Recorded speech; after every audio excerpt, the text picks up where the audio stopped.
Vishal mega mart మరో డీమార్ట్ అవుతుందా? అంటే డీమార్ట్ ఒకప్పుడు రూ. 300 అరౌండ్‌లో లిస్ట్‌కొచ్చింది. ఐపీఓకొచ్చింది. తర్వాత రూ. 5,500 వరకు వెళ్ళింది.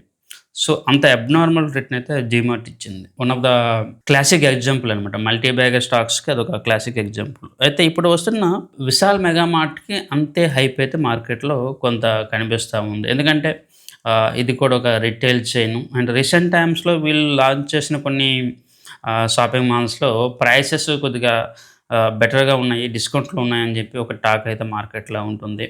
సో, ఈ బేసిస్‌లో ఇది ఇంకొక డీమార్ట్ అవుతుందా అని జెప్పి కొంతమందైతే ఎక్స్‌పెక్ట్ చేస్తున్నారు. కానీ ఇక్కడ మనం అర్థం చేసుకోవాల్సిన ఒక ఇంపార్టెంట్ పాయింట్ డీమార్ట్‌కి వీళ్ళకి కంపేర్ చేయడం అంత కరెక్ట్ కాదు. ఎందుకంటే డీమార్ట్‌కి ఒక ప్లస్ పాయింట్ వాళ్ళ own shopping malls, land, shop అన్నీ వాళ్ళ ఓన్‌వనమాట. వెరాజ్ విశాల్ మెగా మార్ట్‌కి ఇవి రెంట్ మీద వెళ్తున్నారు. సో, ఇది ఒక పెద్ద ఛాలెంజ్ అనమాట.